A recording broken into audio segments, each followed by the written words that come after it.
we allowed to talk? Yes. This looks better. Up there. It's very aesthetically pleasing. Good word. Thank you. You actually. Aesthetically pleasing. I'll try and work that into our conversation. Nice. Tell me how aesthetically pleasing it is. Good. Ron? Yes, sir. Okay, welcome to the Sober Success Story Friday deal. I haven't been doing this in a couple of weeks, so hopefully I won't screw it up too badly. Jordan Weaver with us today, awesome dude. So I was thinking about how I wanted to start this, and I'm going to do it with this. I would like you to start, I have a question that I'm going to ask you. And I want to know if you even think what I'm going to ask you, and I'll give you one hint. It has to do with a date. No clue with that one? No. A pretty profound date. October 18th. Yes. Why do you think I'm asking you about that date? That was the day I died. So I want you to describe that, and then we're going to immediately flip it into some positive stuff. Before October 18th, I was in the program, but not really working the program, I guess, to the fullest. And I was doing what I wanted and just doing all the fun stuff and not really working on myself. And then on the 18th, I chose to use heroin, and I overdosed. And when I was found, I was in my car with no pulse and not breathing, and they used 14 shots of Narcan and a defibrillator to bring me back. Which I'm grateful you are here. So if you, and I'm not trying to hurt you in any of this obviously, you just said you were found. So I have a question. Were you with somebody prior to that? Okay. And with not getting into names or anything like that, but evidently said person wasn't with you when you were found. No. When I came to, I was in an ambulance, and everyone was yelling, and I thought we were in a terrible car accident because I couldn't remember what was going on. I just knew I was in an ambulance, and then they asked me, who was with me, and I thought, like they were trying to identify the other person. And when I told them, they said that there was no one else there, and it just blew me away. How so? What did you think of that when you were cognizant enough to know that no one was there with you? What did that do for your emotional wellness? I was pretty hurt, but I made that choice. But when I found out that it was just the Teledyne security that had found me and no one even called, that's what kind of hurt me the most. I thought, at least somebody would call. And I was just left there apparently. So part of in Racing for Recovery, whether it's our counseling services, our educational groups, even in the support group meetings, when we talk about the lack of low self-esteem and how that affects addiction, right? So it's a fair statement to make that people that are battling addiction really don't value themselves, correct? So when you take that fact and you couple it with the realization that, once again, someone that maybe you thought was your friend, and I use that term in quotes, you find out that's not the case, how can that start to be the foundation of changing peers and starting to build positive self-esteem from this? Well, it showed me, I guess, I need to really reevaluate who I was spending time with and bringing into my life. If someone's going to just leave me, they're probably not having any of me in their thoughts of what they're doing the rest of their day and how it would affect others especially. So I needed to make sure that I surround myself with people that cared about me as much as they cared about themselves, like I do about them. So let's back up prior to October 18th. I do want to ask you this though. Does it surprise you that I still remember that date? Yeah. Why? You care about a lot of people. And I guess that's kind of the self-esteem thing with me still. Mhm. Because I think like we've talked about this, I've said like, why would you take time out of your day just for me? You know, like there's a lot of other people, but I guess I deserve that, right? No, say that statement I again. deserve that. That's right. So- Exactly. Yeah. Yeah, I don't know. It's a hard subject for me. I dig it. That's why we're here. So prior to October 18th, you had said when we first started talking to you, had made the statement, I was working some of Racing for Recovery stuff, but not wholeheartedly. And you made the comment, I was doing the fun stuff, which is okay. So tell me what was fun for your first, I think you had almost 6 months when you first were, so what was good about those first 6 months that was helping you?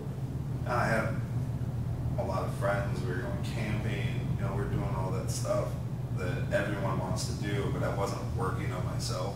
And that's the stuff that's difficult, I think. And it just seemed like I was like bypassing that and going straight to all the benefits, but not putting in the work. And like, I didn't change anything about my lifestyle, like eating or anything like that. I didn't quit smoking. If anything, I was smoking cigarettes more, and I changed a lot of that, and I'm still working on it. Talk briefly about how those changes you've made. What have you changed with that? A little over 3 months ago, I decided to be vegan, and I have lost over 35 pounds now. 2 months ago, I quit smoking cigarettes, Yep. and then, like, I still use the vape, but You're making progress. Yeah, that's my next thing. You know, I got a new job, and I feel like there's purpose there, and I really like that, because before what I did was just repossess cars, and I was part of a downward spiral of people's lives, and now I feel like even if it's just like, I said this yesterday, even if I'm just cutting the grass out at the fairgrounds, like I feel like I'm doing something that's going to be part of something someone's going to enjoy this year. So are you just cutting the grass, or are you cutting the grass? You're cutting the grass, right? There's I'm no. doing something That's right. Absolutely. positive. This is a funny thing that you and I have discussed, but I think it's a very educational thing for people that are watching you right now. Can you talk about when we took the Racing for Recovery van and we were driving to New Jersey for an event that we were doing, the look on your face, the look on my face, and what you were thinking and feeling back then? It's crazy that you noticed it, because I wouldn't have thought anybody would have known, but you were dead on. You were like, I could tell by just looking at your face that you're just thinking, wow, I can't believe this is happening. You know, and I thought that for most of the trip on the way out there, and a lot of the time I was there, it was just blew my mind. Like, I'm driving the Racing for Recovery van all the way there, all the way back, you know, taking care of all that stuff. Like, it was another self-esteem thing, like, that you were allowing me to have that responsibility, you know, and I mean, that's a big money item. If something happened to that, plus all the lives that were in it, you know, that's a big thing. That's part of, and I'm glad even back then you could see that, because I remember even asking you, I'm like, dude, you're surprised you're doing this right now, and you're like, how did you know that? You know, and it's like, because I felt the way you felt before, but that's what I'm talking about with respect to, you know, the peer support and somebody not being there when you're dying and leaving you for dead. You're in an environment there that is all about support. It's not about certain levels of sobriety. It's enjoying the moment. It's effective peer support. There's true compassion there. There's true understanding. There's love in there. There's happiness in there. There's certainly a ton of laughter in there when you use all your tools. So there's a lot of positive attributes that were in there, but I also understand that when you're not used to feeling that, how bizarre that can be. Absolutely. So how, like, going through that experience, can you talk about like what it was like to not only do that and have it be all the fun stuff, but really what went wrong when we got back and where you think the downward spiral really started to begin. I think the big thing for me was like, part of that trip, like I rode the high, I guess, of being out there and doing all that, and being part of an awesome group of people going on an amazing trip. But when I got back, like, I let all of that crash, and I didn't use support around me. I started doing shit I shouldn't have been doing. You know, hanging out with people I shouldn't and going places I shouldn't. And I started backing out of meetings, out of IOP, and working a whole lot, way more than I needed to at that point. And I mean, I didn't reach out, and that was the biggest thing. And I knew this time when we went to Colorado that I was going to need to like put up safety nets, I guess, around. And that's why, like, I had told Jake, I was like, before we go, I want you to know, like, when we get back, I want you to just do me a favor, ask me every day how I'm doing. If you see me doing like weird stuff that just doesn't seem like me, you know, ask me what's going on, try to get me to sit down and talk. Because like, just the other day we went out and seen Ashley Kelly at Shorty's, and she was playing, and it was after a meeting, and I was on my way to take Jeff home, and I didn't make it. I was making it towards home at like 11 p.m. And Jake called and he's like, what's going on? It's like 11 o'clock, you're never not at home by 11. And it was just like, those little things are what help and keep me remembering, like, you know, if I didn't answer the phone, he would know something's wrong and know to start calling other people, like, where the hell's Jordan? You know, what's he doing? And keep me accountable, and that's like a big thing. That's it. When you talked about this in the meeting last night, which I'm glad you're doing again today, there was 130 people here last night. Who knows how many hundreds were watching online. But when you're speaking like that, that's the growth that you've already made from the unfortunate decision you made and the learning experience on a productive level. You're cognizant of, this is what I need, and you've not only been aware of what you needed, you voiced that to somebody that actually cares about you as just a person. Doesn't want anything from you, just simply wants your well-being to be had. And then when they turn around and actually apply that, it's good. But that's what this is doing here. And for me to just watch your growth, it's nice to see that addition to your sobriety this time that's going to work to prevent it from going sideways again. How, with respect to, let's talk about going to Boulder this time for another, you know, what do I want to call it, a sober journey that we all were doing. What was that like compared to going to New Jersey this time for you? It was a new level of awesome, for sure.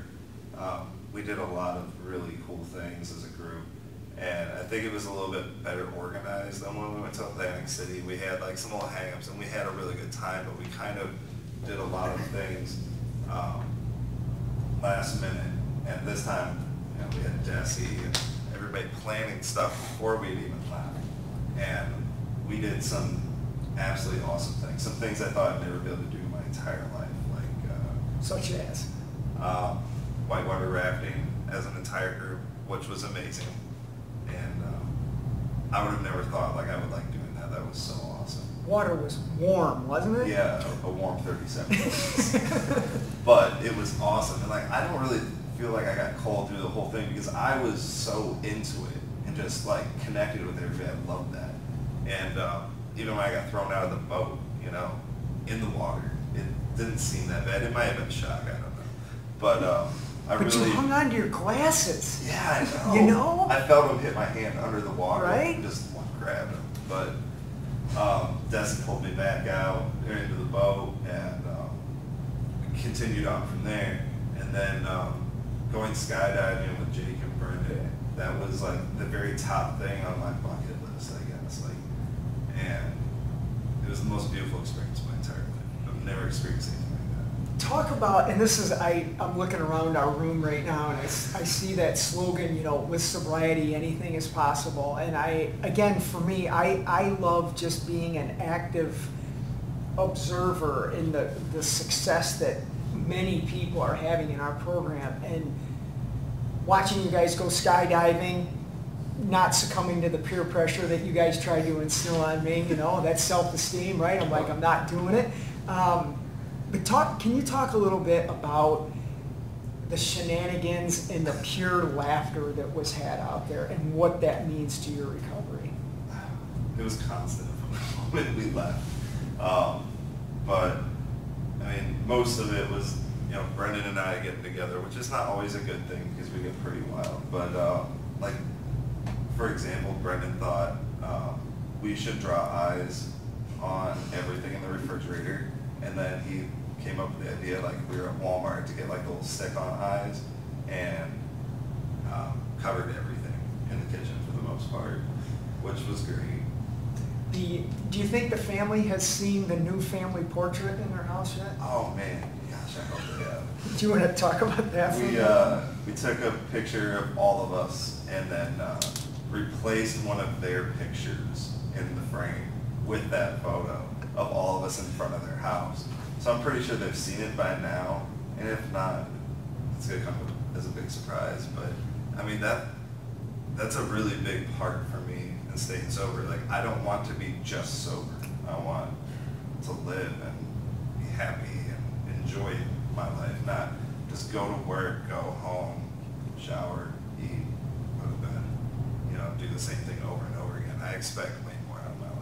I love that quote when you just said, I expect way more out of my life. And there may be a new person that's watching this right now, and I'm always trying to envision what a new person is seeing for the first time.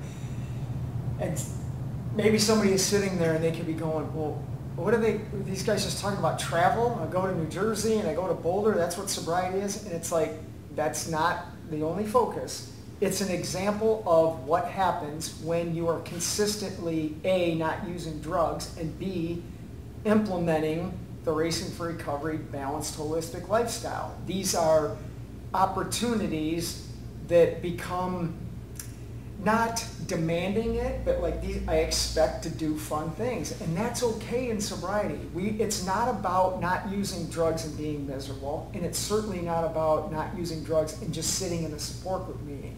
Right. It's taking that, meeting people, and going out and actually living. And how do you think that that's changed for you these last almost 9 months or whatever that you have? How's that different now than what it was before? It's definitely a bigger thing for me now. I mean, before, like I said, I was just doing it, and I wasn't, like, I guess, appreciating it or expecting it at that time. But now, like, I work for it.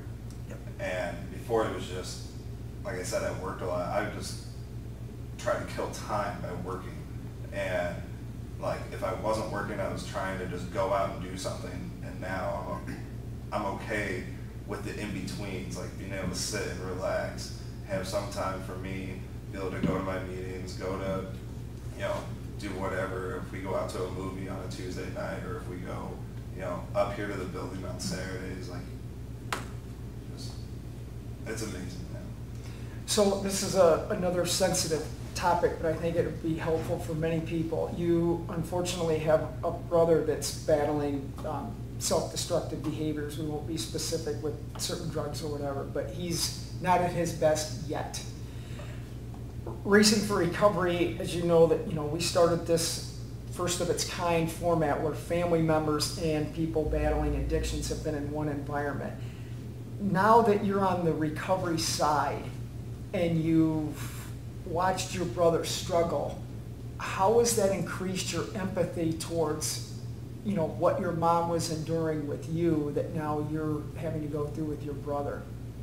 Man, it breaks my heart knowing that I put her through that, and she's still going through it off and on. And he's doing some things now that he wasn't doing, which is good. Mm-hmm. I wish I could just, beat it into his head, it's not just 18 sessions at IOP and being on Suboxone. That's just not what worked for me. And I want to see him go through the withdrawals again. I don't want to see him like fall right back into it because nothing changed. And knowing that my mom has to go through that again, and she might go through it another time, is very difficult. It's frustrating, and when I talk to him, I try not to yell, and it's hard because I care about him and I care about my mom, and I guess as long as I keep doing what I'm doing, I'm just trying to hold the seat for him here. So the three words that we talk about in everything we do at Racing for Recovery: empathy, humility, and gratitude. How does gratitude play a role for you now with respect to not being the guy that your son had or that your mom had to deal with? How does gratitude play a role for you now with that? I'm grateful to be able to be there for her and help her understand what's going on, because she didn't have that when I was going through that. She just didn't know. All she knew was what I would tell her, and we all know that probably wasn't anywhere near the truth at that point. And it's just nice to know that she's got somebody, you know, even though she has troubles with it also, and it's hard for her to understand, and she doesn't know who to believe still. Like, you know, she loves him and he's her baby, so when he says something like, oh, I'm gonna be living on the street, or I'm gonna be staying in a car or whatever, you know, her heart bleeds for him, so she'll kind of stumble back a little bit, but at least I'm grateful that I can be there to be like, no, that's not right. You know, that's not what he's going to do. If you give him this or that, you're hurting him now. So like, What do you, on a positive note, what can you say to somebody who's out there battling addiction that you've learned at Racing for Recovery that you think would help somebody who's watching this for the first time? What can you say to Joe, who's in Kansas right now battling, that you've learned that can help him? that this isn't just 1 out of 10 people that can do this, 100% of people can do this. Completely agree with that. What else? What does that mean when 100% of people can never use drugs again? How are you being an illustration of that fact? By not using and living my life, like, I don't know. It just starts with not using and then working on it from there. Like, if someone can just make it through an hour or a day and start there and just keep moving on, and then like, okay, well, now I'm going to make it through a week, now I'm going to make it through a month. And for me, once I got the ball rolling, I mean, whether it was just not using, changing my diet, not smoking, it's like before I knew it, like I was so far into it, I'm like, it's not that I'm gonna do it or I'm trying to do it or I'm doing it just today, like it's happening every day. And I love it. It feels really good. Todd, any questions for Jordan out there so far? No questions yet, just a lot of positive feedback and support. People talking about the best sons in the world, hashtag sober sons rock. A lot of positive comments about, what you're talking about and how the possibilities are endless. A couple of your friends from the trip are chiming in too and talking about your sense of humor and everything, so just a lot of positive things. One of the things that I was privileged to be a participant in is I took our oldest daughter, Skylar, out with us, and I wasn't worried in the least, like no thought came to my mind, is she gonna fit in, or it wasn't any of that, and I remember after a couple of days I asked her, it's kind of weird to text your daughter in a house you're staying at, but she was downstairs with you guys doing something, I'm old, I was in bed getting ready to or whatever, and I texted her and I just said, how are you doing on this trip? And she texted me back and she goes, Dad, I love these people. And she wasn't saying these people, like these addicts. She was saying, I love these people. And I thought, that is a testament of not only the people who were on that trip, it's a testament of the people who have helped make Racing for Recovery be what it is.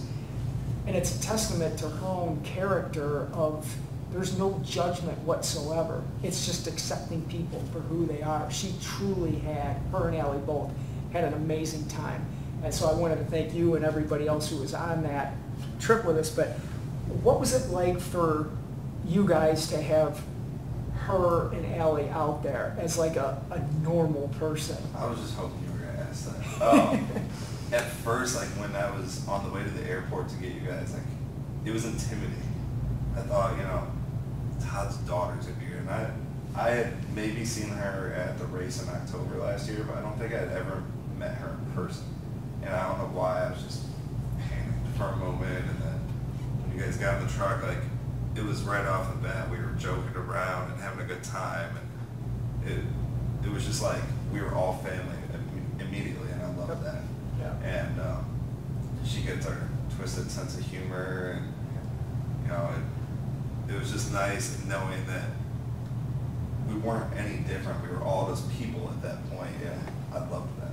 Yeah, I think it was Brendan that said to me, we wondered if she was going to be a typical, you know, not downgrading Sylvania, but he was like, is this a typical stuck-up Sylvania person or whatever? And then Brendan was like, well, she's your daughter. She can't be like that. She's got to be cool or whatever. But having the consensus of everybody's just a person here, and having everybody bond, everybody laugh, get to know each other and have a good time was just awesome to see. And I'm not sure who was helped more in that. If it was you guys seeing that side of a regular person, I really think that you guys showed her a lot of life lessons that I'm truly appreciative of everybody who was out there that did. So thank you for just being you.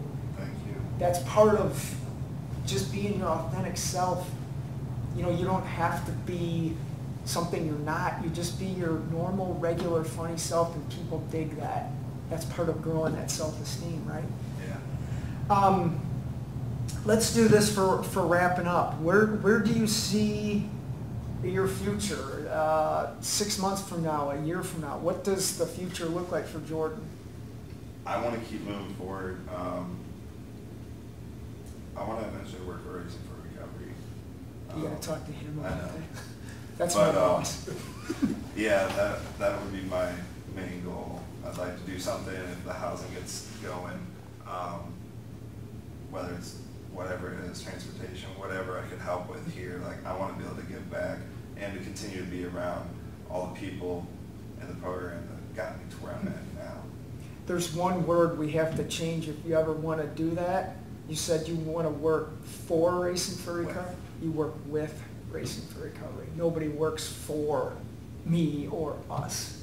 And if you want that, you go make that happen, right? We love you, man. I'm proud of you. Thanks. You got anything else you want to add? Ashley, you have any questions for Mr. Jordan? I do, Jordan. Go ahead. Yeah, what do you love about yourself today? Great question. That's a good question. That's a good question. That I'm actually doing things now instead of just putting them off and saying I will do it. I actually have a drive to get things done. I didn't have that before. So I have a question for you, Ashley. What does it mean to have a friend like Jordan to help you in your own recovery? I just love Jordan because he is such a huge encouragement, and he's so funny. He is so funny. Yeah, oh, so funny. We went biking together, and I was already out of breath from biking, but I thought I was going to pass out a few times because he made me laugh really, really hard. Yeah, I appreciate your tender heart, and you're just, you're a very open person and very receptive to growing, and you're just a really good friend.